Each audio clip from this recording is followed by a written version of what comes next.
ہم بات کریں گے کشمیر کرائسس کی۔ یہ اس کے جو پس منظر ہے اس کو سمجھنا سب سے زیادہ ضروری ہے۔ وہ جب 8 مہینے گزرنے کے بعد ان پہ عمل درآمد نہیں ہو سکا تو پھر اس لانگ مارچ کی دوبارہ سے کال دی گئی۔ پاکستان مخالف تقریریں تھیں، وہ نہ جانے کیوں بہت زیادہ پسند آئیں۔ اگر جوائنٹ عوامی ایکشن کمیٹی کے خلاف آپ نے کوئی فورسفل ایکشن لینا ہے تو آپ کے پاس کیا جواز ہو سکتا ہے؟ اس لیے کہ لوگ کہہ رہے ہیں کہ ہمیں آٹا ملنا چاہیے۔ وزیر اعظم آزاد کشمیر یہ کہتے ہیں کہ میں ہر روز یہ کہتا ہوں کہ مذاکرات کے ذریعے سے یہ معاملات حل ہوں، وہ مذاکرات کی اپیل کرتے ہیں۔ دوسری جانب ہم دیکھتے ہیں کہ اس عوامی ایکشن کمیٹی کو کالعدم قرار دیا جاتا ہے، اور یہ بات حقیقت ہے کہ اشرافیہ کبھی بھی دنیا میں کسی بھی جگہ اپنی قوت سے دستبردار نہیں ہوتی جو ان کے ہاتھ میں قوت ہوتی ہے۔ تو وہاں پہ یہ چیز کلیئر ہو گئی تھی۔ طلعت حسین صاحب نے ان سے پوچھا تھا تو انہوں نے کہا تھا کہ پیپلز پارٹی یا مسلم لیگ نون یا کسی کو بھی ان نشستوں کے ختم ہونے پہ یا ان کی ری ایڈجسٹمنٹ کے اوپر کوئی اعتراض نہیں ہے۔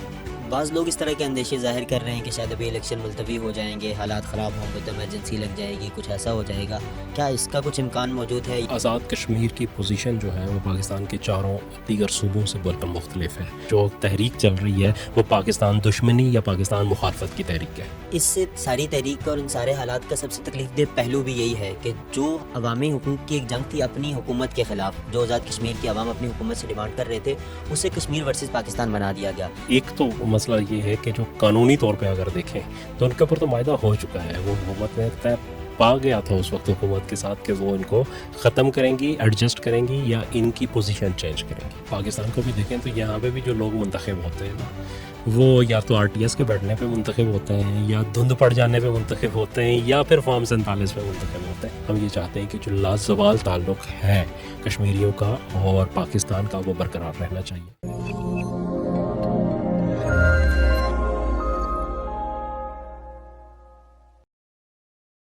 السلام علیکم، میں ہوں محمد اسرار۔ انگلش ڈیل کی آج کے ایپیسوڈ میں ہم بات کریں گے کشمیر کرائسس کی۔ ہم یہ جاننے کی کوشش کریں گے کہ کیسے عوامی مطالبات پر اٹھنے والی ایک تحریک پر وہ نوبت آئی کہ اس پر دہشت گردی کے مقدمات قائم کرتے ہوئے اور اسے کالعدم قرار دیا جا چکا ہے۔ اس وقت جو پوری دنیا میں کشمیری احتجاج کر رہے ہیں اور کشمیر ایک سنگین تصادم کی جانب بڑھ رہا ہے، اس سب پر بات کرنے کے لیے ہمارے ساتھ موجود ہیں معروف صحافی اور تجزیہ کار جناب مہتاب عزیز صاحب۔ مہتاب صاحب، بہت شکریہ آپ کا۔ سب سے پہلے میں یہ جاننا چاہوں گا، ہمارے دیکھنے والوں کو یہ بتائیے کہ یہ جو تحریک ہے اس کا بنیادی تعارف کیا ہے، یہ کون لوگ ہیں اور ان کا ماضی کیا ہے؟ جی، بسم اللہ الرحمن الرحیم۔ اسرار صاحب، بات جو ہے نا اس تحریک سے نہیں شروع ہوگی۔ اگر اس تحریک سے شروع کریں گے تو پھر سمجھنا ذرا مشکل ہو جائے گا۔ بات یہ ہے کہ یہ تحریک شروع کیوں ہوئی ہے، اس کے جو پس منظر ہے اس کو سمجھنا سب سے زیادہ ضروری ہے۔ پاکستان اور آزاد کشمیر دونوں کا جو سفر ہے وہ ایک ساتھ ہی 1947 میں شروع ہوا، اور کشمیر کا جو خطہ تھا، جو یہ آزاد ریاست تھی ایک، جو اس وقت 2 حصوں میں تقسیم ہو گئی۔ ایک حصہ مقبوضہ کشمیر پہ بھارت نے قبضہ کر لیا اور دوسری ریاست جو ہے وہ کچھ مقامی لوگوں نے آزاد کرائی، اور ایک پارٹ جو ہے جو مظفر آباد شہر اور اس کے نزدیک کا جو علاقہ ہے، یہ جو ٹرائبل ایریاز سے آنے والے جو کچھ قبائلی لوگ تھے انہوں نے اس علاقے کو خالی کروایا۔ تو اس طریقے سے یہ ریاست مارز وجود میں آئی۔ اس سے پہلے جو ہے جب یہ ایک ریاست تھی تو اس ریاست کی جو سارے کا سارا کنیکشن تھا وہ آپ یہ کہہ لیں کہ سری نگر کے ساتھ ہوتا تھا۔ اس کی منڈیاں، اس کا جو تعلیمی ادارے، اس کی ہر چیز جو ہے وہ وابستہ تھی سری نگر سے، یا جو آزاد کشمیر کا بڑا ایک شہر تھا پونچھ شہر، جو اب بھی جو ریاست آزاد ریاست ہے، آزاد کشمیر جسے کہا جاتا ہے، اس کے جو بارڈر ہے جہاں پہ لائن آف کنٹرول ہے اسے صرف 8 کلومیٹر کے فاصلے پہ ہے، تو وہ ایک بڑا شہر تھا۔ دوسری طرف جو ہے اگر آپ دیکھیں تو جموں کے ساتھ جو ہے وہ بھمبر کا علاقہ ملتا تھا، اخنور کے ساتھ، اس طرح سے بڑے شہر جو ہے اس طرف رہ گئے، اور یہ ایک چھوٹی سی پٹی جو ہے یہ آزاد حکومت بنی یہاں پہ۔ اس وجہ سے یہ جو خطہ ہے یہ اپنے تاریخی تسلسل سے کٹ گیا۔ اس کے تاریخی تسلسل سے کٹنے کے بعد اس کا ایک نیا جو ہے یہاں پہ یہ کہہ لیں کہ سسٹم کا آغاز ہوا۔ ایک عبوری حکومت بنی اس وقت 1948 میں، فوری طور پہ جنگ بھی شروع ہو گئی پاکستان اور انڈیا کے درمیان۔ وہ عبوری حکومت چلی، وہ 1960 تک چلتی رہی، وہ ایڈ ہاک قسم کا ایک سیٹ اپ تھا۔ پھر 1970 تک بھی یہاں پہ ایک ایڈ ہاک سیٹ اپ ہی رہا۔ 70 میں پہلی دفعہ جو ہے اس کی ایک حکومت کی شیپ بنی، اور 1974 میں پہلا عبوری آئین بنا، یعنی کہ آپ یہ سمجھ لیں کہ 1974 تک اس خطے میں کوئی باقاعدہ آئین موجود ہی نہیں تھا. اور پھر اس کے بعد جو ہے یہاں پہ جو صورتحال ہے تب بھی کوئی بہت جو آپ یہ کہہ لیں کہ سیٹلڈ ایریا کی سچویشن نہیں تھی. یہی سمجھا جا رہا تھا کہ یہ ایریا جو ہے کشمیر کل آزاد ہو جائے گا, مہینے بعد آزاد ہو جائے گا, 2 سال بعد آزاد ہو جائے گا, تو پھر سری نگر نے جو ہے نا وہ کیپٹل بننا ہے اور چیزیں اس طرف شفٹ ہونی ہیں اور سب کچھ ہوگا. یہ بڑی مشہور سی بات ہے کہ جب پہلی دفعہ مظفر آباد میں حکومت بنی تھی تو وہاں پہ جو عارضی جو مسجد بنائی گئی تھی صرف پتھر لگا کے, تو انہوں نے جب پہلی دفعہ یہ بات ہوئی کہ اس مسجد کے اوپر چھت ڈال دیں تو انہوں نے کہا کہ نہیں, مسجد کے اوپر چھت ڈالنے کی کیا ضرورت ہے, چند دن بعد تو ہم نے سری نگر میں چلے جانا ہے اور وہاں جو ہے نا مسجد موجود ہے. تو اس طرح سے اس کا بلڈ اپ ہوا, یہ کوئی نیچرل اسٹیٹ کی طرح سے بھی نہیں. اس کی وجہ سے یہ ہے کہ یہاں کے سسٹمز ڈیولپ نہیں ہو سکے اور جو چیزیں ڈیولپ ہوئیں اس کے اوپر بیوروکریسی کا راج آ گیا. چونکہ سرحدی علاقہ تھا, جو دفاع تھا وہ پاکستان کے پاس ہے, اور جو مقامی آبادی تھی اس کا ماضی میں اس طرح کی کوئی ایڈمنسٹریشن کا زیادہ تجربہ بھی نہیں تھا.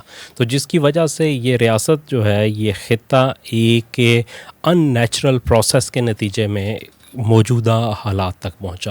یہاں پہ میں آپ کو یہ بتاؤں کہ 21ویں صدی کے آغاز تک یہاں پہ صرف ایک انجینئرنگ یونیورسٹی تھی, کوئی میڈیکل کالج نہیں تھا, اور ایک یونیورسٹی تھی پورے آزاد کشمیر کے اندر. صحت کا نظام آج بھی دیگرگوں ہے پوری ریاست کے اندر. وہاں سے کوئی بھی شخص جو ہے وہ چاہے ایکسیڈنٹ ہو جائے, چاہے اس کو کوئی جو ہے پیچیدہ بیماری لاحق ہو جائے تو اسے راولپنڈی ریفر کر دیا جاتا ہے, ہو جاتا ہے. تو یہ وہاں کی صورتحال تھی. اس صورتحال میں جب یہ پوری دنیا کے اندر جو جینزی انقلابات آنا شروع ہوئے, جب سوشل میڈیا کے ذریعے جو ہے لوگ آپس میں کنیکٹ ہوئے, تو وہاں پہ جو لوگوں نے اپنی محرومیاں, اپنی جو تاریخی طور پہ ان کے ساتھ ہونے والی زیادتیاں تھیں ان کے اوپر بولنا شروع کیا, یا ان پہ جو لوگ بول رہے تھے ان کے ساتھ وہ جڑتے چلے گئے.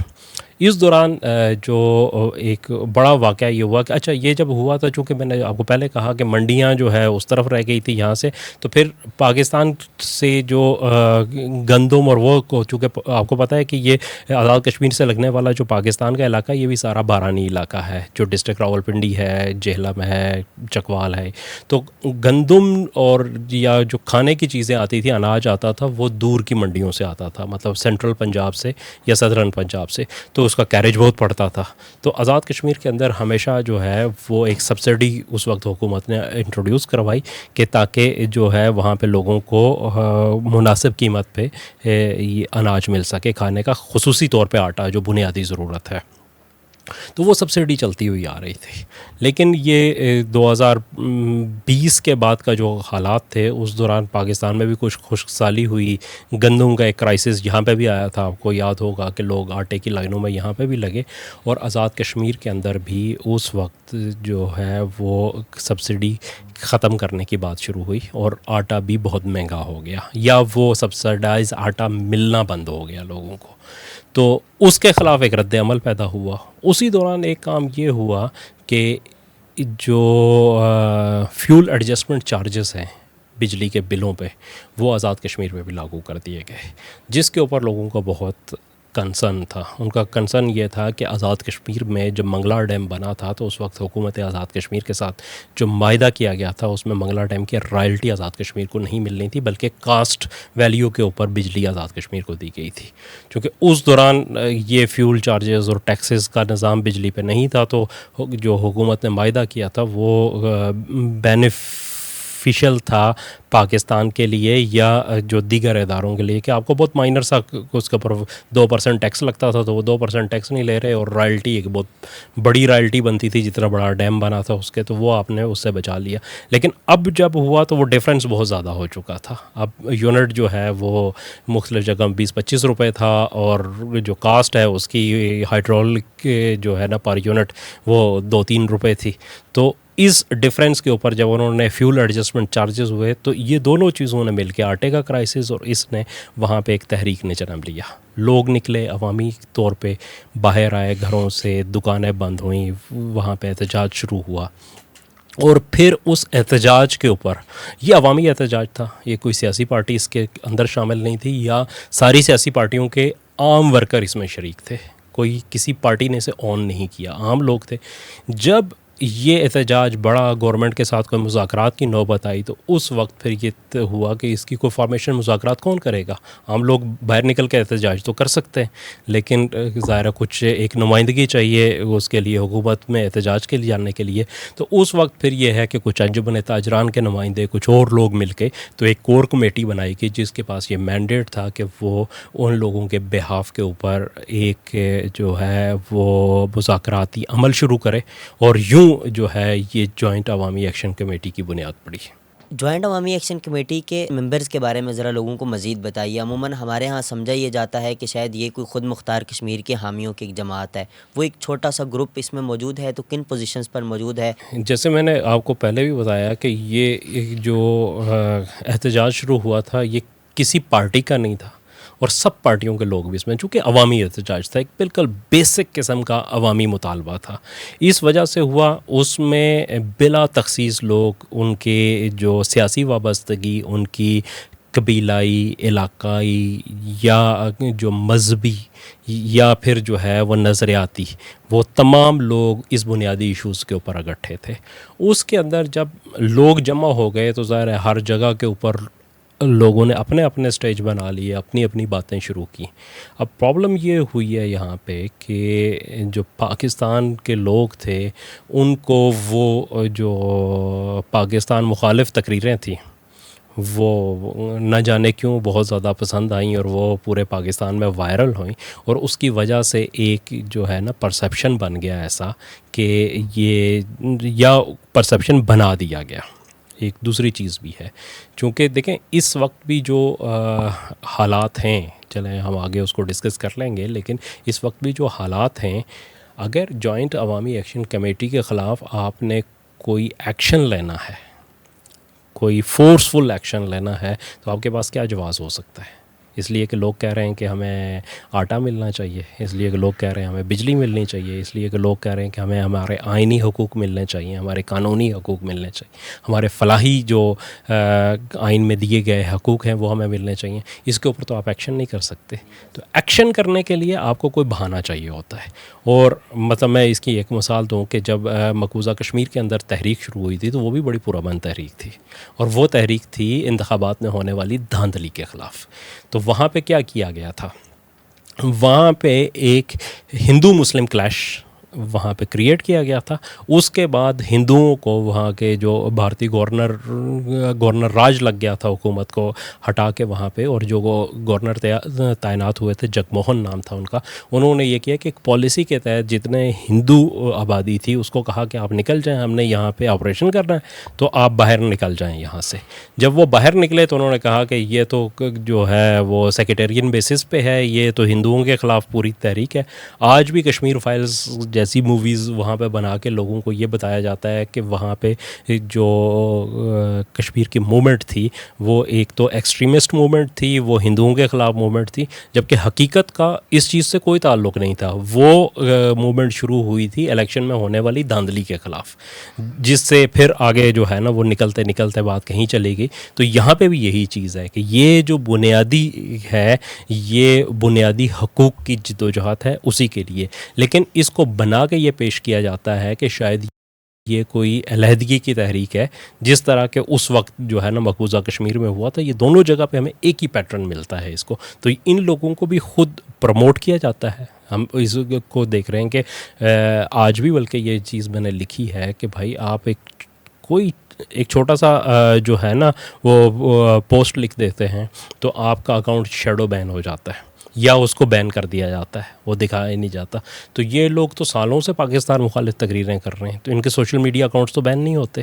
ان کے جو ہے نا، نہ ان کے خلاف پیکا ایکٹ کے تحت مقدمہ درج ہوتا ہے، نہ سائبر کرائم کا کوئی اور ان کے اوپر کیس بنتا ہے، نہ ان کی گرفتاریاں ہوتی ہیں، نہ یہ لوگ جیل جاتے ہیں. یہ باہر ہیں اور یہ پاکستان مخالف تقریریں کرتے ہیں، وہ تقریریں وائرل ہوتی ہیں، اور ان تقریروں کی بنیاد پہ ایک پرسیپشن یہ بنایا جاتا ہے کہ شاید کشمیر کے اندر جو تحریک چل رہی ہے وہ پاکستان دشمنی یا پاکستان مخالفت کی تحریک ہے.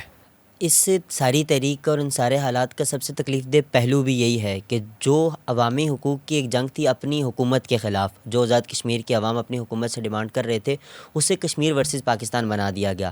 یہ بڑا تکلیف دہ پہلو ہے کہ جب ہم پاکستانی سوشل میڈیا دیکھتے ہیں یا اپنے پاکستان کے دوستوں سے بات کرتے ہیں یا اس کے مقابلے میں کشمیری سوشل میڈیا دیکھتے ہیں، وہاں کے لوگوں سے بات کرتے ہیں، تو یہ آپ نے جس پرسیپشن کی بات کی، پرسیپشن بہت تیزی سے فروغ پا رہا ہے، یہ بہت تیزی سے پھیل رہا ہے۔ اس سلسلے میں جو عوامی ایکشن کمیٹی کے ذمہ داران ہیں، جسے ابھی کالعدم قرار دیا جا چکا ہے، وہ لوگ کیا کر سکتے ہیں یا انہیں کیا کرنا چاہیے تھا، یا انہوں نے اگر ماضی میں اس حوالے سے کوئی قدم اٹھایا ہے، کوئی SOPs جاری کی ہیں یا کوئی ایسا قدم اٹھایا ہے کہ جس سے وہ اپنی اس تحریک کو غیر سیاسی بنانے میں، اس کا یہ غیر سیاسی پرسیپشن بنانے میں کامیاب ثابت ہو، تو وہ کیا تھا؟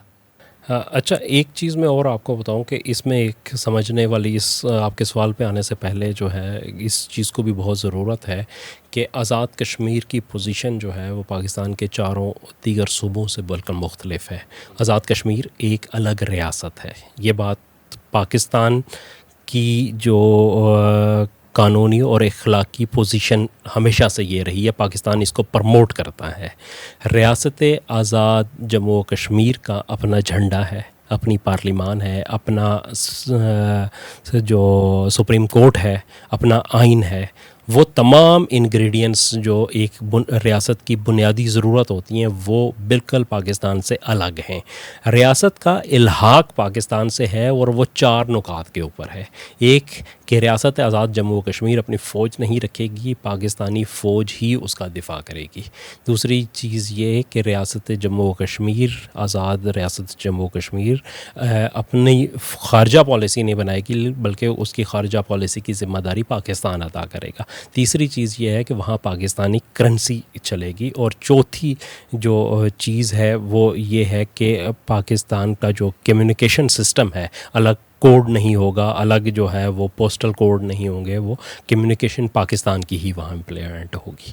اور ان چاروں چیزوں پہ آج تک کہیں پہ بھی آزاد کشمیر میں کوئی آواز نہیں اٹھی ہے، جو میری معلومات کی حد تک ہے۔ باقی جتنے بھی مسائل ہیں وہ اپنی حکومت سے کشمیری کرتے ہیں۔ اس کی سب سے بڑی وجہ یہ ہے کہ دیکھیں آج بھی جو وہاں پہ لانگ مارچ کی کال دی گئی ہے یا جو ماضی میں دی جاتی رہی ہے، وہ مظفر آباد لوگوں کو کہا جاتا ہے کہ وہاں پہنچے اور احتجاج کریں۔ کبھی یہ نہیں کہا گیا کہ آپ اسلام آباد جائیں اور وہاں جا کے احتجاج کریں۔ تو اس کا مطلب یہ ہے کہ ان کے جو معاملات ہیں وہ اپنی حکومت سے کرتے ہیں، جس کا براہ راست قانونی طور پہ یا آئینی طور پہ پاکستان سے کوئی تعلق نہیں بنتا۔ تو اس چیز کو جو ہے نا وہ اگر خود پہ طاری کر لیا جائے تو پھر اس کا کوئی حل نہ تو ایکشن کمیٹی کر سکتی ہے، نہ کوئی دوسرا کر سکتا ہے۔ پھر دوسری چیز یہ ہے کہ میں آگے کہہ رہا ہوں کہ وہ تمام لوگ جو اس عوامی ایکشن کمیٹی کا چہرہ ہیں، مطلب 2 لوگوں کی اگر ہم بات کر لیں کہ جو میجر 2 لوگ ہیں، ایک شوکت نواز میر صاحب جو جن کا تعلق مظفر آباد سے ہے، اور دوسرا جو ہے عمر فاروق اپنا عمر نذیر کشمیری صاحب، ان کا تعلق راولہ کوٹ سے ہے۔ ان دونوں کی جو تقاریر آپ اٹھا کے دیکھیں تو آپ کو کہیں پاکستان مخالف کوئی چیز نظر نہیں آئے گی۔ تو یہ جو چیز ہے ظاہر ہے وہ یہی کر سکتے ہیں، لوگوں کو پرامن رہنے کی، ان کی ہر خطاب کے اندر وہ جو ہے نا وہ چیز نظر آتی ہے۔ عمومی طور پہ بھی ان کے جتنے جلسے ہیں، کوئی ابھی تک میں نے کوئی ایسی تصویر، کوئی ویڈیو نہیں دیکھی کہ جس میں کوئی اسلحہ بردار شخص جو ہے ان کے جلوسوں میں شامل ہوا ہو یا اسلحے کی کوئی نمائش کی گئی ہو وہاں پہ۔ اور اب مسئلہ یہ ہے کہ عوامی تحریک میں آپ کسی کو بھی اس سے الگ نہیں کر سکتے۔ مطلب پاکستان کے اندر کچھ عرصہ پہلے آپ کو یاد ہوگا کہ جب فرانس میں کچھ نبی پاک صلی اللہ علیہ وسلم کے خاکے چھاپے گئے تھے تو اس کے خلاف ایک ملک گیر عوامی احتجاج شروع ہوا تھا، جس میں کوئی پتہ نہیں تھا کہ کون لوگ ہیں، کہاں سے آ رہے ہیں، کہاں شریک ہو رہے ہیں، بڑے بڑے جلوس چلتے تھے۔ اب اس میں اگر کھڑے ہو کے کوئی بندہ کوئی تقریر کرتا ہے، کوئی نعرے لگاتا ہے، تو اس جلوس کو آرگنائز کرنے والے اس کو کیسے کنٹرول کر سکتے ہیں؟ یہ تو سیاسی پارٹیوں کے اس جلسے میں ہوتا ہے، عوامی تحریکوں میں یہ چیز نہیں ہوتی۔ یہ بات پاکستانی عوام کو بھی سمجھنی چاہیے، اداروں کو بھی اس کے اوپر غور کرنا چاہیے۔ اور اس میں بھی کوئی شک نہیں ہے کہ میں یہ بھی سمجھتا ہوں کہ عوامی ایکشن کمیٹی کے جو کور کمیٹی ہے انہیں بھی کچھ لوگوں سے اعلان لا تعلقی کر دینا چاہیے، اب وقت آ گیا ہے۔ اس کی وجہ سے ان کی پوری تحریک جو ہے اس کے اوپر حرف آ رہا ہے. لیکن بنیادی چیز یہ ہے کہ بنیادی ضرورت تو یہ اس کی سمجھنے کی ہے کہ یہ دیگر لوگ اس بات کو انڈرسٹینڈ کریں، اور خصوصاً جو لوگ اس کو پروپیگنڈا ٹول کے تحت استعمال کر رہے ہیں. ہو سکتا ہے کہ عوامی ایکشن کمیٹی کے خلاف یا اس کی جد و جہد کے خلاف اس سے جذبات پیدا ہوں، اور ان کا جو فائدہ ہے وہ ایک براہ راست وہ لوگ جو پروپیگنڈا کر رہے ہیں وہ اٹھانے میں کامیاب ہو جائیں، لیکن اس کے نتائج بہت دور رس ہوں گے، اور وہ جو نفرتیں ایک دفعہ پھیل جائیں گی ان کا مداوع کرنا پھر بہت مشکل ہوتا چلا جائے گا. اگر ہم عوامی ایکشن کمیٹی کی تاریخ پر ذرا نظر ڈالیں، اس سے پہلے ہم نے کشمیر کی ایک تاریخ بھی دیکھی، آپ نے کشمیر کے ایک سفر کا بھی بتایا کہ کشمیر کیسے اپنے ان حالات تک پہنچا، تو 2023 میں یہ حقوق کی جو تحریک ہے یہ شروع ہوتی ہے.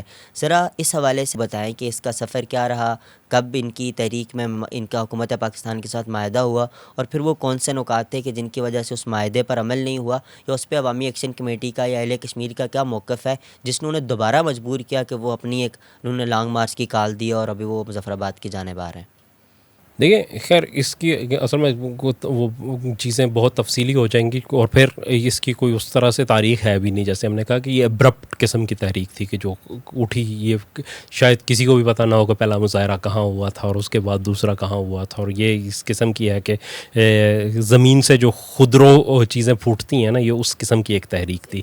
لیکن اس وقت جو سمجھنے کی بات یہ ہے کہ اس وقت جو احتجاج ہو رہا ہے یہ کسی مطالبے کے لیے نہیں ہو رہا، بلکہ اکتوبر 2025 کو جو معاہدہ ہوا تھا اس وقت وفاق پاکستان اور جو موجودہ وزیر اعظم آزاد کشمیر ہیں فیصل ممتاز راٹھور صاحب، یہ اس وقت اس کمیٹی کے ایک جو ہے نا وہ کیا کہتے ہیں میڈیٹر کے طور پہ شامل تھے، اور دوسری طرف کور کمیٹی کے 3 ارکان تھے میرے خیال میں کہ جو اس طرف سے شامل تھے. تو ان 5 6 یا 7 لوگ تھے، انہوں نے مل کے ایک معاہدہ کیا تھا. وہ 38 نکات کے اوپر معاہدہ تھا. اس 38 نکات میں سے جو ہے نا سارے کے سارے مطالبات آپ یہ کہہ لیں کہ عوامی نوعیت کے تھے، اور ان کا تعلق گورننس سے تھا، کچھ کا ڈائریکٹ اس سے تھا کہ مطلب فلاں سڑک جو ہے نا وہ بنا دی جائے، فلاں جگہ پہ ٹنل کی ضرورت ہے وہ ہو جائے. وہ اس قسم کے مطالبات جو ہے نا وہاں پہ تھے، اور اس پہ اب چونکہ اس معاہدے میں یہ بھی طے پایا تھا کہ یہ 90 روز کے اندر ان جو تمام 38 کے 38 نکات ہیں ان پہ مکمل عمل درآمد کر دیا جائے گا.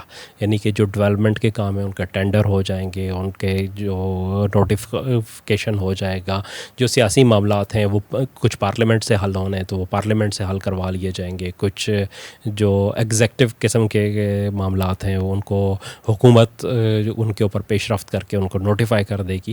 تو لیکن وہ جب 8 مہینے گزرنے کے بعد ان پہ عمل درآمد نہیں ہو سکا تو پھر اس لانگ مارچ کی دوبارہ سے کال دی گئی.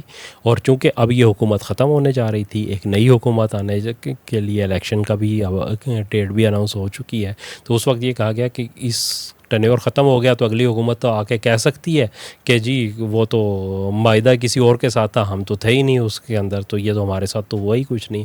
تو اس لیے اس لانگ مارچ کی کال دی گئی جو اس وقت جو ایک جو ہے نا سچویشن جس کی وجہ سے خراب ہوئی ہے. تو اب جو کیا کہتے ہیں کہ یہ چیز سمجھنے والی ہے کہ اس وقت کوئی ایسا مطالبہ نہیں ہے، چونکہ بہت ساری چیزیں یہ بھی آپ نے کہا کہ سوشل میڈیا کے اوپر، ایون مین اسٹریم میڈیا کے اوپر بھی ہے نا، مطالبات کے اوپر بڑی بحث چل رہی ہے کہ یہ مطالبہ، یہ مہاجرین کی نشستیں، تو یہ کہ بھائی مہاجرین کی نشستوں کا فیصلہ ہو چکا ہوا ہے، اس کے اوپر حکومت کا جو ہے معاہدہ ہے، اور 3 وفاقی وزراء پاکستان کے ان کے بھی دستخط موجود ہیں اس کے اوپر، اس معاہدے کے اوپر. تو اب تو جسٹ اس کی امپلیمنٹیشن کی بات ہے. تو یہ جو ساری اس وقت بحث ہے یہ اس وقت ہو جانی چاہیے تھی، اکتوبر 2025 سے پہلے.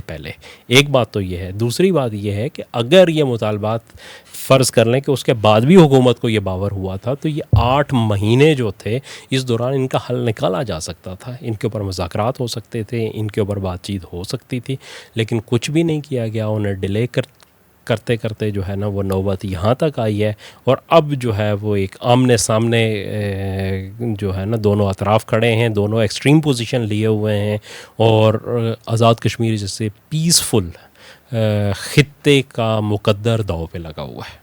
جب ہم ان مطالبات کو دیکھتے ہیں تو ان میں بڑے بیسک نوعیت کے مطالبات ہیں، اب کچھ صحت کے مطالبات ہیں، تعلیم کے ہیں، طلبہ یونین کی بحالی ہے، گڈ گورننس کے مطالبات ہیں، حکومتی امارات میں کمی کے مطالبات ہیں۔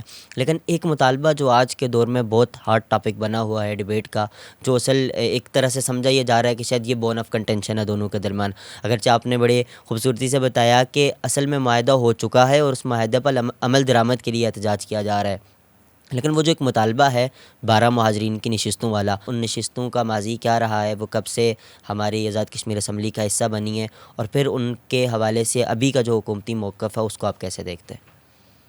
ایک تو مسئلہ یہ ہے کہ جو قانونی طور پہ اگر دیکھیں تو ان کے اوپر تو معاہدہ ہو چکا ہے، وہ حکومت نے طے پا گیا تھا اس وقت حکومت کے ساتھ کہ وہ ان کو ختم کریں گی، ایڈجسٹ کریں گی یا ان کی پوزیشن چینج کریں گی۔ دیکھیں یہ 12 مہاجرین کی نشستیں، جیسے میں نے آپ کو شروع میں کہا کہ یہ ایڈ ہاک سیٹ اپ تھا جو سارے کا سارا آزاد کشمیر کا ہوا ہے، اس کی تاریخ یہی ہے کہ یہ کوئی باقاعدہ طور پہ ایسا نہیں ہے کہ یہ سسٹم جسے کہتے ہیں نا کہ فرام دی اسکریچ بڑے پلاننگ کے ساتھ کیا گیا ہو، ایسی چیز نہیں تھی، اس میں وقت کے ساتھ ساتھ ہوتی رہی۔ یہ جو مہاجرین کی نشستیں تھیں یہ بھی اسی طرح کی ہے کہ شملہ معاہدے کے بعد کہا گیا کہ ان لوگوں کو نمائندگی دی جائے۔ 1974 کا جو عبوری آئین تھا اس میں اس کو شامل کیا گیا، پہلے ایکٹ 1974 میں جو کہلاتا ہے تو اس میں ان کو شامل کیا گیا تھا 12 نشستیں۔ اب یہ کچھ ان کے معاملات جو ہیں نا وہ وقت کے ساتھ ساتھ ٹیکنیکل خرابیاں بہت ساری سامنے آئیں۔ مثال کے طور پہ سب سے بڑی چیز یہ ہے کہ آزاد کشمیر کی جو پارلیمان ہے اس کا جو فارمیشن ہے وہ یہ ہے کہ 1 لاکھ ووٹر پہ 1 سیٹ ہوتی ہے۔ اب 1 لاکھ ووٹر کے اوپر 1 سیٹ ہے آزاد کشمیر میں رہنے والوں کے لیے، اور جو ویلی کی 6 نشستیں ہیں وہ ساری کی ساری کوئی 35,000 ووٹر بنتے ہیں اس کے اوپر، یعنی 6 نشستیں 35,000 ووٹرز کے اس کے اوپر آتی ہیں، اور جو آزاد کشمیر کی فرض کریں کہ 6 نشستیں ہیں تو وہ 6 لاکھ ووٹر چاہیے اس کے اوپر، تو 1 ووٹ 1 فرد والا جو ہے نا وہ چیز یہاں پہ بنیادی جمہوری اصول وہ یہاں پہ متاثر۔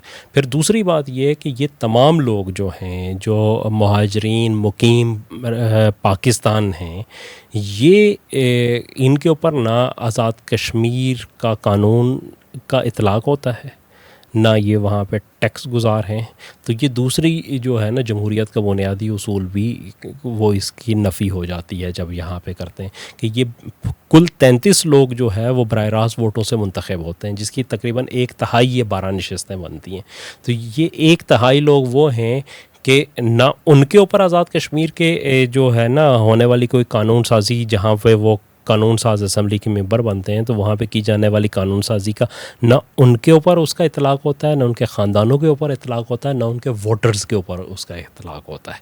تو اس لیے ان کی طرف ان کا جو ہوتا ہے رویہ وہ آزاد کشمیر کے عوام سے ہمیشہ مختلف رہتا ہے۔ یہ ایک اپنی ڈگر پہ چلتے ہیں، انہیں کوئی ضرورت نہیں رہتی کہ وہاں پہ کیا چیز ہوتی ہے۔ میں ایک مثال کے طور پہ دوں کہ فرض کریں کہ ایک یہی ہے جو آتا ہے بجلی کے بلوں کے اوپر کیپیسٹی چارجز ہیں یا فیول ایڈجسٹمنٹ چارجز کی بات اگر آتی ہے، تو ایک بندہ جو کراچی میں رہتا ہے، اس کے ووٹر بھی سارے کراچی میں رہتے ہیں، اور اس نے ووٹ کرنا ہو تو وہ کیا چیز دیکھے گا؟ وہ کہے گا جی میں بھی وہ جو ہے نا فیول ایڈجسٹمنٹ چارجز اور کیپیسٹی چارجز دیتا ہوں، میرے ووٹر بھی دیتے ہیں، تو کیا ہے آزاد کشمیر کے لوگ نہ دیں؟ تو اس کا تو رویہ یہی ہوگا، جبکہ آزاد کشمیر میں رہنے والوں کا انٹائرلی ڈیفرنٹ ہوگا۔ وہ یہ کہیں گے کہ بھائی ہم تاریخی طور پہ ہم نے اپنی رائلٹی جو ہے اس بنیاد پہ سرنڈر کی تھی کہ ہمیں جو کیا کہتے ہیں کہ کوئی ٹیکس ہم پہ نہیں لگے گا، ہمیں کاسٹ ویلیو کے اوپر بجلی ملے گی، تو ہم آج بھی وہ چیز ہمارے لیے برقرار رہنی چاہیے، لیکن اس کو کوئی فرق نہیں پڑے گا۔ اسی طرح مطلب دیگر بھی جتنے معاملات ہیں وہاں پہ ہمیشہ سے یہ مسئلہ چلا آ رہا ہے۔ اس کی وجہ سے آزاد کشمیر کی گورننس میں بہت بڑے بڑے مسئلے ہیں۔ مثال کے طور پہ میں آپ کو بتاؤں کہ آزاد کشمیر کی ٹرانسپورٹیشن کا جو صورتحال ہے وہ پاکستان میں شاید بدترین صورتحال وہاں پہ ہوتی ہے۔ کوئی روڈ سیفٹی کا, کوئی وہیکل سیفٹی کا. ہر سال ہزاروں لوگ روڈ ایکسیڈنٹس میں مارے جاتے ہیں, اور اس کی وجہ یہ ہے کہ وہیکل سیفٹی کا کوئی قانون وہاں پہ اپلائی نہیں ہوتا. پورے پاکستان میں جو گاڑی جسے کہتے ہیں نا کہ کنڈم کر دی جاتی ہے نا, کہ وہ چلنے کے قابل نہیں ہوتی, اس کو کوئی فٹنس سرٹیفکیٹ نہیں ملتا, وہ آزاد کشمیر میں جا کے بک جاتی ہے, اس لیے کہ وہاں پہ کوئی ایسا نظام موجود نہیں ہے. اور اس کی ایک بڑی وجہ یہ ہے کہ جو میں نے پچھلے دنوں سے پوچھا, انہوں نے کہا ہے کہ اکثر جو ہے نا وزیر ٹرانسپورٹ وہ مہاجرین کی نشستوں سے آتے ہیں, تو ان کو دلچسپی نہیں ہوتی کہ وہ چیز کریں, چونکہ کسی نے کراچی میں رہنا ہے, کسی نے پشاور میں رہنا ہے, کسی نے پنڈی میں رہنا ہے یا سیالکوٹ میں رہنا ہے, تو اسے کیا پڑی ہے کہ آزاد کشمیر کے اندر کوئی چیز ڈیولپ ہوتی ہے, کوئی کیپیسٹی ڈیولپ ہوتی ہے, کچھ نہیں. اچھا, اسی طرح جو ہے اور بے شمار اس کے ہو رہے ہیں. اور پھر گزشتہ کچھ عرصے سے تو یہ چیز شروع ہو گئی تھی پچھلے 20-25 سال سے, کہ یہ جو 12 نشستیں تھیں, ایک تو یہ 12 نشستیں نہیں ہیں, یہ ایک تہائی نشستیں. اس کے بعد جو خواتین کی, ٹیکنوکریٹس کی یا اوورسیز کی ہوتی ہیں, وہ بھی ٹوٹل نشستوں کی متناسب نمائندگی کے حساب سے وہ نشستیں تقسیم ہوتی ہیں, تو ان کا اثر بھی اس کے اوپر پڑتا ہے. تو یہ 12 نہیں بلکہ یہ 50 کے ایوان میں 16-17 نشستیں بن جاتی ہیں. تو پھر دوسری چیز یہ ہے کہ جب آپ نے حکومت کو الٹانا ہو تو یہ لوگوں کو مطلب اس چیز سے کوئی خاص دلچسپی نہیں ہوتی. جب بھی پاکستان میں جس پارٹی کی حکومت ہوتی ہے, آزاد کشمیر میں بھی اسی پارٹی کی حکومت بنے گی, اس لیے کہ یہ نشستیں مینج ہو جاتی ہیں. یہاں تک بھی صورتحال ہے کہ جو جب تھا MQM کا غلبہ تھا کراچی کے اندر, تو MQM کی 2 نشستیں کراچی والی جو ہے نا, وہ اس کے MQM کے لوگ جیتا کرتے تھے وہاں سے, اور وہ آزاد کشمیر میں وزیر بھی رہے. طاہر کھوکھر صاحب ایک سیاحت کے وزیر جو ہے نا, وہاں سے وہ بنتے رہے کراچی سے. تو یہ ایک تو صورتحال ہے. اچھا, اس کا ایک دوسرا پہلو یہ ہے کہ کیا مہاجرین کی نمائندگی ہونی چاہیے. تو مہاجرین کی نمائندگی دیکھیں, وہ اس چیز سے میرے خیال میں لنک نہیں ہے کہ انہیں آزاد کشمیر کی اسمبلی کے اندر ووٹنگ کا رائٹس ملے. جو کشمیر سے تعلق ہے کسی بھی کشمیری کا, وہ اسٹیٹ سبجیکٹ رول سے ہے, کہ جس بھی بندے کے پاس اسٹیٹ سبجیکٹ موجود ہے. یہ جو ڈوگرا دور کا وہ قانون ہے جس کے تحت ہر کشمیری کو, جس کو 35A کے تحت ہندوستان کے اندر جو ہے نا ایک لسٹ میں سی دی گئی تھی, اور پھر 2019 میں اسے ختم کیا گیا ہے. تو وہ آزاد کشمیر میں برقرار ہے, وہ پاکستان میں برقرار ہے. تو جس بھی شخص کے پاس میں اگر پاکستانی شہری ہوں تو میں آزاد کشمیر میں جا کے زمین نہیں خرید سکتا, میں وہاں مستقل رہائش نہیں اختیار کر سکتا. لیکن اگر میرے پاس اسٹیٹ سبجیکٹ ہے تو میں اینی ٹائم میں جاؤں کشمیر میں جو ہے 1 میٹر جگہ خریدوں اور وہاں کا میں ووٹر بن جاؤں, میرے پاس ہے. تو کشمیر سے تو اس کا تعلق نہیں ختم ہوگا. اور جو لوگ چاہتے ہیں, میں آزاد کشمیر سے میرا تعلق ہے, میں اسلام آباد میں رہتا ہوں, تو مجھے جب الیکشن ہوتے ہیں تو مجھے جا کے وہاں ووٹ کاسٹ کرنا پڑتا ہے. تو یہ لوگ بھی کر سکتے ہیں کہ یہ کسی بھی حلقے میں وہاں جائیں, وہاں جا کے اپنا ووٹ کاسٹ کریں. تو وہاں تو کوئی ایشو نہیں ہوگا اس کے اوپر کہ یہ ووٹر تو آزاد کشمیر کے رہ سکتے ہیں, اس کے اوپر تو کوئی پابندی نہیں ہے. لیکن یہ الگ سے نشستیں جو پوری جو پارلیمان کو مینج کرتی ہیں یا پورے سسٹم کو مینج ہوتا ہے جن نشستوں سے, تو اس قسم کی جو چیز ہے یہ جمہوریت کی بھی نفی ہے, اور لوگ بھی اسے اپنے ساتھ زیادتی سمجھتے ہیں. اچھا, اس میں حکومتی ہٹ درمی کی وجہ آپ کو کیا نظر آتی ہے؟ آپ نے بتایا اور بارہا ہم اس بات کا تذکرہ کر چکے ہیں کہ معاہدہ ہو چکا ہے, اس معاہدے پر عمل ہو جانا چاہیے تھا, لیکن گزشتہ روز بھی ہم دیکھتے ہیں کہ سینٹ میں یہ کہا گیا کہ نشستیں ختم نہیں کی جا سکتی, اور پھر اس پہ سپریم کورٹ کے ریفرنس کا حوالہ دیا جاتا ہے کہ حکومتی ہٹ درمی ہے کیوں, آخر ان نشستوں کو ختم کیوں نہیں کیا جاتا, یا ان کے حوالے سے کوئی عملی قدم اٹھانے میں آخر کیا چیز مزاحم ہے؟ بڑا اچھا سوال ہے آپ کا. میرے خیال میں 2-3 دن پہلے ایک طلعت حسین صاحب کے پروگرام میں وزیر اعظم آزاد کشمیر فیصل ممتاز راٹھور شریک ہوئے تھے, تو وہاں پہ یہ چیز کلیئر ہو گئی تھی. طلعت حسین صاحب نے ان سے پوچھا تھا تو انہوں نے کہا تھا کہ پیپلز پارٹی یا مسلم لیگ نون یا کسی کو بھی ان نشستوں کے ختم ہونے پہ یا ان کی ری ایڈجسٹمنٹ کے اوپر کوئی اعتراض نہیں ہے. تو ساتھ ہی طلعت حسین صاحب نے کہا کہ 1 منٹ رک جائیں, آپ کو ایک بریکنگ نیوز دینی ہے کہ ہمیں مقتدر حلقوں کی طرف سے ایک پیغام آیا ہے کہ یہ نشستیں ختم نہیں ہوں گی, اور نہ ہی جو ہے نا ان کے اوپر کوئی مذاکرات ہوں گے. تو وہ پھر اس پہ تھوڑے سے سٹ پٹا گئے اور ادھر ادھر بات کر دی.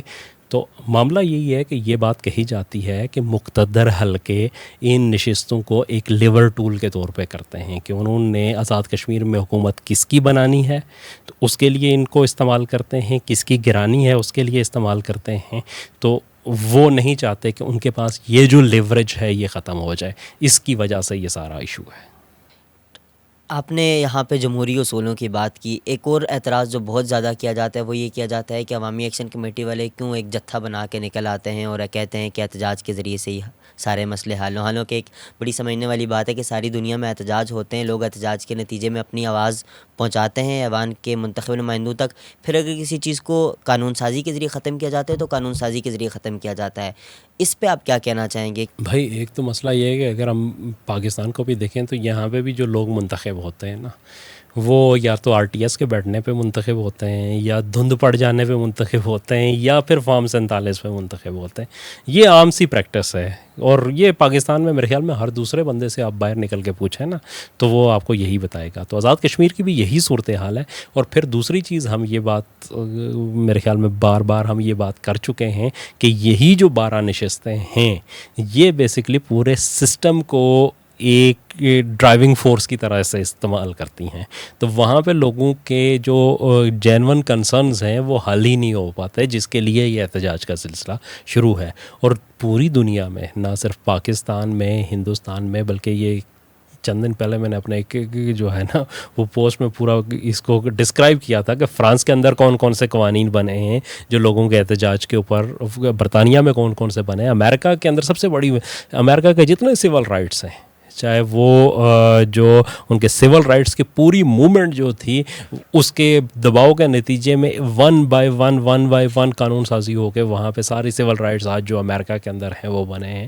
یہ پارلیمان نے خود سے منظور نہیں کیے تھے. اور یہ بات حقیقت ہے کہ اشرافیہ کبھی بھی دنیا میں کسی بھی جگہ اپنی قوت سے دستبردار نہیں ہوتی. جو ان کے ہاتھ میں قوت ہوتی ہے وہ ہمیشہ سے یہ کوشش کرتے ہیں کہ ان کے ہاتھ میں یہ قوت ہمیشہ برقرار رہے. جب وہ مجبور ہو جاتے ہیں عوامی دباؤ کے سامنے تبھی وہ سرنڈر کرتے ہیں. ہم یہ دیکھتے ہیں کہ اس وقت جو صورتحال ہے اس میں ایک بہت اہم فیکٹر وہ جو بیرون ملک مقیم کشمیری ہیں، بالخصوص جو برطانیہ میں مقیم کشمیری ہیں، ان کے احتجاج کے بعد دیکھنے میں آیا. پاکستان کے فارغ نافذ کو اس پر باقاعدہ سے ایک بیان جاری کرنا پڑا اور وہاں سے بعض ایسے افراد بھی ہیں کہ جن کی جانب سے نفرت انگیز زبان استعمال کی گئی. اس پر آپ کیا کہنا چاہیں گے؟ دیکھیں یہ جو ہے نا میں تو یہی سمجھتا ہوں کہ یہ نوبت نہیں آنی چاہیے تھی. یہ بہت بڑی ناکامی ہے آزاد کشمیر حکومت کی اور خود پاکستان حکومت کی کہ معاملات اس نہج پہ پہنچے ہیں کہ اس میں مختلف ان لوگوں کو کردار ادا کرنے کا موقع مل گیا ہے جن کو یہ موقع نہیں ملنا چاہیے تھا. جب گیند آپ اپنے ہاتھ سے اچھال دیتے ہیں نا تو پھر آپ کو یہ پتہ نہیں ہوتا کہ وہ کہاں جا کے گرے گی اور کون چک لے گا اسے. آپ یہ دیکھیں کہ جو اس وقت آزاد کشمیر کے اوپر جو کنسرن شو کرنے والی انٹرنیشنل پارلیمنٹری بورڈز ہیں مختلف یورپی یونین کے اندر، یورپی ممالک کے اندر یا برطانیہ امریکہ کے اندر، یہ سارے وہ ہیں جو جن کی تشکیل میں پاکستان نے اور پاکستانیوں نے بنیادی کردار ادا کیا تھا. اور یہ تشکیل اس لیے پائے تھے کہ مقبوضہ کشمیر میں ہونے والی انسانی حقوق کی خلاف ورزیوں کے اوپر ان فورمز کو استعمال کرتے ہوئے آواز بلند کی جائے. اور آج وہ آزاد کشمیر کے بارے میں آواز بلند کر رہے ہیں اور پاکستان کا دفتر خارجہ انہیں یہ جواب دے رہا ہے کہ آپ اپنے ملک کے اندر پازیٹیو کردار ادا کریں. آپ یہ دیکھیں کہ ہم نے صرف اس انا کی جنگ میں اپنی 80 سالہ جو سفارتی کامیابیاں تھیں ان کو ہم نے داؤ پہ لگایا ہے. کل کلاں کو ہم جب یہ بات کہہ گئے ہیں تو ہم نے بھارت کے لیے تو راستہ بہت آسان کر دیا ہے. عالمی تنظیموں نے اس عوامی ایکشن کمیٹی کو کالعدم قرار دیے جانے پہ بہت اعتراض کیا ہے. اس حوالے سے ہم دیکھتے ہیں کہ آزاد کشمیر حکومت کی اپنی ایک تضادات سے بھرپور پالیسی ہمارے سامنے نظر آتی ہے. ایک جانب وزیر اعظم آزاد کشمیر یہ کہتے ہیں کہ میں ہر روز یہ کہتا ہوں کہ مذاکرات کے ذریعے سے یہ معاملات حل ہوں، وہ مذاکرات کی اپیل کرتے ہیں. دوسری جانب ہم دیکھتے ہیں کہ اس عوامی ایکشن کمیٹی کو کالعدم قرار دیا جاتا ہے. اس کے جو نمایاں لوگ ہیں ان کی گرفتاری پہ انعامات رکھے جاتے ہیں، ان کے خلاف بغاوت کے مقدمات چلائے جا رہے ہیں. تو جو آئندہ آنے والی صورتحال ہے، جو مستقبل میں پیش آنے والی، آپ کیسے دیکھتے ہیں؟ کیا یہ کالعدم کے چارجز ہٹیں گے؟ اس کے ساتھ ہوتے ہوئے مذاکرات ہوں گے تو کیسے ہوں گے؟ اور آپ کیا سمجھتے ہیں کہ مستقبل میں کیا ہونے جا رہا ہے؟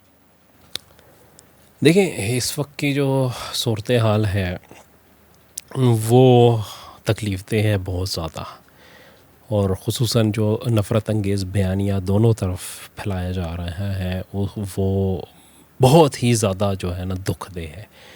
باقی جہاں تک آپ نے یہ بات کہی کہ اس کے کالعدم کے چارجز جو موجود ہیں، تو کالعدم قرار دینے کے لیے دہشت گردی کی دفعات کا استعمال کیا گیا، جبکہ دہشت گردی کا کوئی ایک واقعہ یا کوئی ایک مثال کہیں موجود نہیں ہے۔ آپ یہ دیکھیں کہ پچھلی دفعہ جب یہ مذاکرات ہوئے تھے تو اس کے بعد جتنی بھی ایف آئی آرز تھیں ان کو ختم کر دیا گیا تھا، اور یہ ختم کرنے والا کون تھا؟ حکومت آزاد جموں و کشمیر تھی۔ انہوں نے ساری ایف آئی آرز کو واپس لے لیا تھا، اگرچہ کہ آج ایک نوٹیفیکیشن کے ذریعے ان سب کو بحال کر دیا ہے، لیکن اس وقت وہ واپس لے لیا تھا، انہوں نے یہ تسلیم کر لیا تھا۔ اس دفعہ یہ احتجاج شروع ہونے سے پہلے انہوں نے کالعدم قرار دیا۔ تو قانونی طور پہ تو دیکھیں، اگر آپ اس کو کورٹ آف لاء میں لے کے جائیں تو وہاں تو یہ ایک پیشی کی مار بنتی ہے، اگرچہ عدالت فیصلہ دے سکے تو یہ ایک پیشی کی مار بنتی ہے کہ بھائی جب پچھلی دفعہ ہوا ہے، اس دفعہ کچھ ہونے سے پہلے ہی آپ کیسے کالعدم قرار دیں۔ پھر یہ ہے کہ فیصل ممتاز راٹھوڑ صاحب جو وزیر اعظم آزاد کشمیر ہیں اور وزیر اعظم چیف ایگزیکٹو ہوتا ہے، ان کا بی بی سی اردو کو دیا گیا انٹرویو ذرا آپ دیکھیں، وہ کہتے ہیں کہ یہ نہیں ہونا چاہیے تھا، یہ جو ہے ہمارے اپنے لوگ ہیں، اپنے لوگ ہیں، یہ جو ہوا ہے یہ بہت غلط ہوا ہے۔ مطلب وزیر اعظم اور اگر وہ چیف ایگزیکٹو ہیں تو وہ انہیں تو رسپانسبلٹی لینی چاہیے کہ ہم نے یہ کیا ہے، ہاں ہم نے غلط کیا، میں نے غلط کیا، میرے آرڈر سے ہوا۔ اس کا مطلب ہے کہ ان سے بالاتر چیزیں ہو رہی ہیں، اور پھر وہ عوامی ایکشن کمیٹی یا جو آزاد کشمیر کے لوگوں کی عام پرسیپشن ہے کہ یہ حکومت اور یہ نظام کہیں اور سے کنٹرول ہوتا ہے، ان کے ہاتھ میں کچھ بھی نہیں ہے، یہ کٹ پتلی کی طرح استعمال ہوتے ہیں، یہ چیزیں اس کو اور زیادہ جو ہے وہ لیجٹیمیٹ کر دیتی ہیں۔ تو اب کی جو صورتحال بن گئی ہے، اس کے اندر تو ہم دعا کر سکتے ہیں، اس کے اندر کہہ سکتے ہیں کہ گڈ سینس جو ہے وہ پریویل کرنی چاہیے، ڈی ایسکیلیشن کی طرف جانا چاہیے، جو عوامی ایکشن کمیٹی ہے اس کو بھی مذاکرات کی طرف جانے کی ہر ممکن جو راہ ملتی ہے اس کے اوپر گامزن ہونا چاہیے، اور حکومت کو بھی طاقت کے استعمال سے مکمل گریز کرتے ہوئے نفرت انگیز بیانیے کو اپنی روک کر اس کو جو ہے وہ افہام و تفہیم سے حل کرنا چاہیے۔ یہ کوئی ایسا بڑا مسئلہ نہیں ہے، یہ چھوٹا سا ایک سیاسی جو ایشو ہے جس کو بڑے آرام سے حل کیا جا سکتا ہے، اس کے کوئی ایسے وہ نہیں ہے، آپ بلا وجہ اس کو ہوا دے رہے ہیں۔ دیکھیں نا، چیزیں ہیں کہ اگر سپریم کورٹ کا جو بڑا حوالہ کہ سپریم کورٹ نے کہہ دیا ہے کہ یہ آئینی تحفظ حاصل ہے اور یہ آئینی ترمیم کے ذریعے ختم ہو سکتی ہیں، تو اس پہ کسی نے اعتراض کیا کہ کیا آئینی ترمیم سے ختم نہیں ہونی چاہیے؟ ہو سکتی ہیں۔ دیکھیں نا کہ 26ویں آئینی ترمیم کیسے پاس ہوئی تھی، جیسے 26ویں آئینی ترمیم پاس ہوئی تھی ویسے وہ وہاں پہ بھی ایک آئینی ترمیم کروا کے ان کو، اور یہ بھی نہیں ہے کہ آپ ان کو ختم کروا دیں۔ دیکھیں مسئلہ یہ ہے کہ ان کو ڈارمیٹ کیا جا سکتا ہے، جیسے کہ مقبوضہ کشمیر کی اسمبلی میں وہاں پہ بھی سیٹس ہیں آزاد کشمیر کے اور گلگت بلتستان کی، تو انہوں نے ڈارمیٹ رکھی ہوئی ہیں، وہاں پہ کوئی نہیں ہے۔ یہاں پہ بھی یہ چیز کی جا سکتی ہے کہ جو لوگ ہیں، حتیٰ کہ یہ چیز بھی کی جا سکتی ہے کہ جو مہاجرین ہیں، وہ جو مقیم آزاد کشمیر ہیں، وہ تو وہاں پہ لوکلی ووٹ کرتے ہیں، تو ان لوگوں کو جو ہے نا مہاجرین کی نشستوں کے اوپر نمائندگی دی جا سکتی ہے، ان کا ایک الگ حلقہ جو ہے نا وہ بنایا جا سکتا ہے۔ تو بہت سارے آپشنز ہو سکتے ہیں، آپشنز کی تو خیر کوئی کمی ہے ہی نہیں کہ جس کے ذریعے جو ہے نا اس کو کیا متناسب نمائندگی کے ذریعے اس کو کیا جا سکتا ہے۔ ایک الگ ایوان جو ہے کشمیر کونسل کی صورت میں پہلے ہی موجود ہے، تو یہ نمائندگی وہاں دی جا سکتی ہے کہ اس کے اوپر۔ تو پھر اچھا ایک وہ چیز اور میں آپ کو کہوں کہ یہ بھی جو کہا جاتا ہے کہ اس سے جو مقبوضہ کشمیر کی نمائندگی ختم ہو جائے گی، یہ بھی ایک بڑا جو ہے نا وہ متھ کریٹ کی گئی ہے۔ بنیادی طور پہ کشمیر کو دیکھیں تو اس کے 3 جو ہے وہ ڈویژنز تھے، ایک تھا اس کا جسے ہم کہتے تھے جموں ڈویژن، ایک ویلی ڈویژن، اور تیسرا لداخ ڈویژن۔ تو اس میں جموں کی نمائندگی ہے، اس میں آزاد کشمیر کی نمائندگی ہے، اس میں ویلی کی نمائندگی ہے، لیکن لداخ اور جی بی کی تو نمائندگی ہی نہیں ہے. لداخ تو جو بھارت کے قبضے میں ہے اور جی بی تو پاکستان کا حصہ ہے، لیکن اس کے باوجود ان کی نمائندگی نہیں ہے یہاں پہ. تو یہ وہ والا نمائندگی کا والا جو ہے نا، وہ بھی کوئی ایسا اس کے اندر ایلیمنٹ نہیں ہے کہ جس کو بہت زیادہ پروموٹ کیا جا رہا ہے. بعض لوگ اس طرح کے اندیشے ظاہر کر رہے ہیں کہ شاید ابھی الیکشن ملتوی ہو جائیں گے، حالات خراب ہوں گے تو ایمرجنسی لگ جائے گی، کچھ ایسا ہو جائے گا. کیا اس کا کچھ امکان موجود ہے؟ کیا یہ کسی بڑے جیو پولیٹیکل منصوبے کی جانب جا رہے ہیں حالات؟ کیا اس کا کوئی اندیشہ آپ کو نظر آ رہا ہے؟ دیکھیں، ایک تو پہلی چیز ہے کہ میرا نہیں خیال کہ آزاد کشمیر میں کوئی ایمرجنسی لگانے کی ضرورت ہو. ایمرجنسی تو اس صورت میں لگتی ہے کہ جب وہاں پہ جو حکومت ہے وہ تعاون نہ کر رہی ہو. پھر دوسری بات یہ ہے کہ آزاد کشمیر میں ایمرجنسی لگے بھی کیسے، کہ وہاں کا اپنا صدر، اپنا آئین ہے، یا تو آپ کو وہاں پہ مارشل لا لگانا پڑے گا. اس کے علاوہ تو ایمرجنسی کے کوئی جو ہے نا وہ نہیں ہوتا، کہ وہاں پہ کوئی بھی ایسا وہ طریقہ کار نہیں ہے کہ وہاں پہ ایمرجنسی نافذ کر دی جائے. تو اس لیے اس کے امکانات تو نہیں ہیں. دوسری چیز یہ ہے کہ جیو پولیٹیکل اس کے امپلیکیشنز ہو سکتے ہیں، اور اس کی جو چیزیں ڈیولپمنٹ ہیں اس کے کئی ایک لنکیج ہو سکتے ہیں، اگرچہ کہ ابھی تک کوئی ایسی کنکریٹ چیز سامنے نہیں آئی ہے. لیکن بہرحال میں یہ کہوں کہ مقبوضہ کشمیر کے جو حالات ہیں جہاں پہ ہو رہا ہے، پاکستان کے جو حالات ہیں، اور پھر جس طریقے سے اس معاملے کو مس ہینڈل کیا جا رہا ہے، اس سے ان خدشات کو تقویت ملتی ہے کہ یہ شاید ایجنڈا کچھ اور ہے. لیکن ابھی تک بہرحال کوئی ایسی چیز سامنے نہیں آئی ہے کہ جس کے اوپر بات کی جا سکے یا جس کے خد و خال جو واضح ہوئے ہوں. اس صورتحال میں ہم حکومت سے تو دانش مندی کی توقع رکھتے ہیں، امید کرتے ہیں، اس سے مطالبہ کرتے ہیں، لیکن آپ عام عوام کو کیا کہنا چاہیں گے، چاہے وہ پاکستانی نوجوان ہے یا کشمیری نوجوان ہے، جس کے سامنے سوشل میڈیا کا الگوریدم ایک دکھاتا چلا جاتا ہے اور وہ اسی کو حقیقت سمجھ لیتا ہے، یا تو اس کے سامنے سارا پاکستان مخالف بیانیہ چل رہا ہے، یا اس کے سامنے کشمیر میں ایک ایسا اسے نظر آ رہا ہے کہ شاید یہ کسی اور ہی طرف جا رہے ہیں معاملات. تو ایک پاکستانی اور کشمیری نوجوان کو کیا کرنا چاہیے؟ وہ کیسے حالات کا صحیح رخ کا اندازہ کرے اور اس میں صحیح سائڈ پہ کھڑا ہونے کی کوشش کرے؟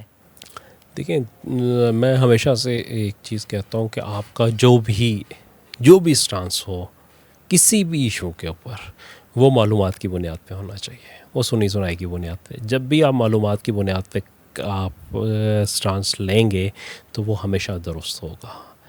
اور معلومات صرف یک طرفہ نہیں ہوتی، دو طرفہ ہوتی ہے. اس کو گہرائی سے سوچیں. ایک نوجوان کے لیے، ایک پڑھے لکھے فرد کے لیے یہ بہت ضروری چیز ہے.